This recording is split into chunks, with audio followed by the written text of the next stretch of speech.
Alright guys, now we're doing an ability breakdown for Unicorn Gundam.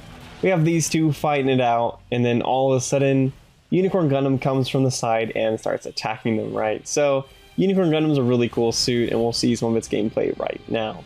So it has this sort of tracking, hit scan, Gatling gun, which is really cool. Doesn't do much damage, but it's still neat. And then it has this ranged projectile tracking ability, or, tracker ability, right? It chases them down.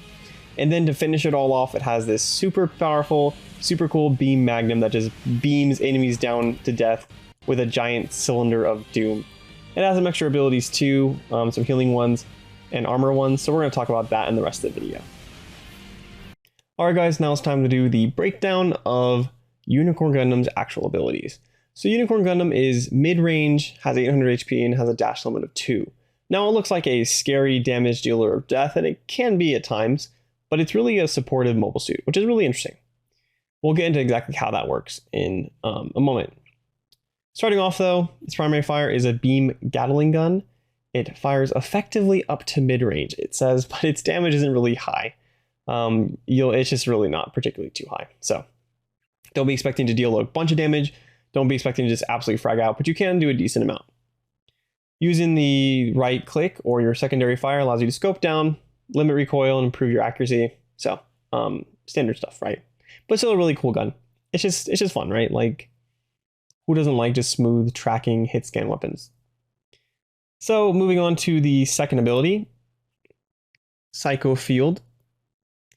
When you use this ability, you grant armor to your teammates. Now, I'm really not a fan of over armor being put onto teammates, just because of the way, especially indiscriminately, where it's the same number no matter how much HP they have to start with, because it changes breakpoints and does all these things.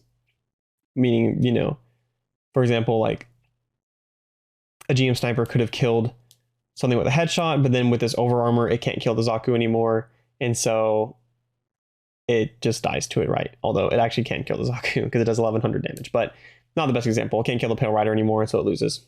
Whatever. But in this case, it slowly ticks up, and it's only 300 armor, so I'm not going to complain too much, to be completely honest. Also, the range on it is not very wide, so you have to be pretty close to your teammate to use it. And it also gives it to yourself, which is nice. Like I said, this might need some tuning, but if they scaled it based on how much HP something has, like to be 30% of their HP, I'd be happy. But they probably aren't going to do that. But we'll see. Whatever. Not too bad. Not going to complain too much. Next ability is Shield Funnel. So you can only use this when you're actually like looking at an enemy, and then you shoot the shield funnel and it tracks the enemy. It's kind of weird. I don't know exactly how it works. I believe it just targets an enemy and will hunt them down based on the fact that you have to like be looking at someone to shoot it at them. Someone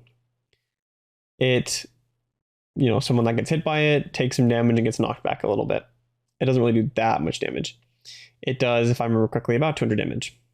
It's a little bit hard to see from here, but I calculated earlier and it was like 250. 250, I believe, is what it is from what I can see. So, not crazy. But an extra little bit of chunk of damage, right? So, moving on from this, though, we have Psycho Frame Resonance. You repair your teammates that are damaged nearby you. Now, you do repair yourself with this too. You repair yourself at a very low rate, though. It's only like 10 HP per second. But on teammates, the numbers are confusing because I felt like whenever I was watching gameplay, teammates weren't being healed as much as it shows here. But it shows this person going from having like 320 HP to having like 400 HP flat in about almost 3 seconds. So we're looking at 30 HP per second, roughly, which is pretty substantial, to be honest, considering that the healing in this game is not super high, and this is just a passive ability, right?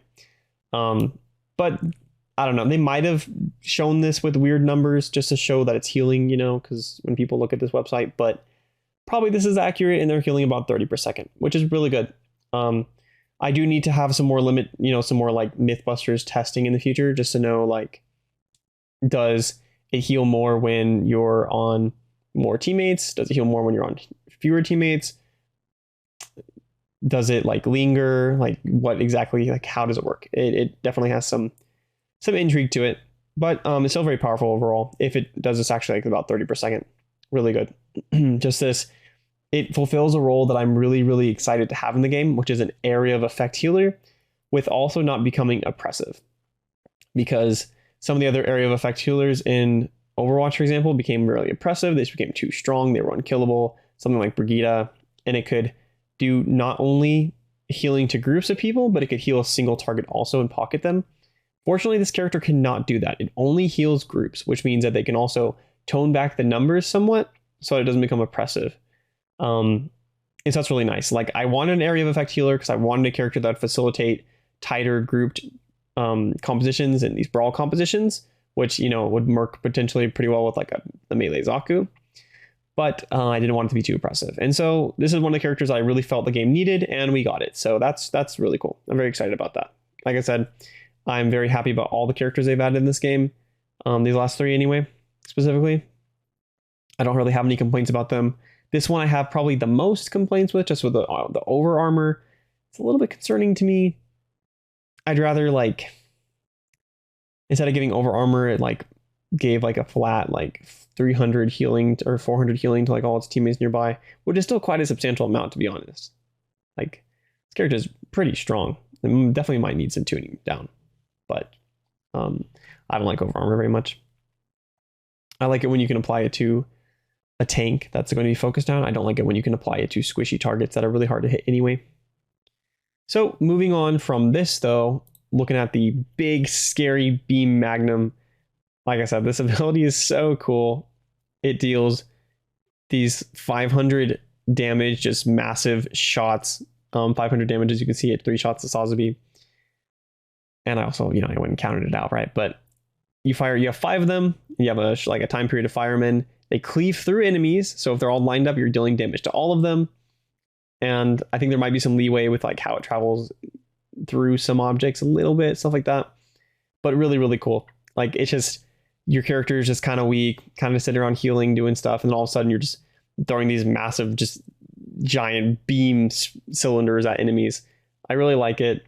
It's great. Like I said, this might also need some tuning down. Maybe not having 5 shots of this capability, meaning a total of like 2,500 damage you can output.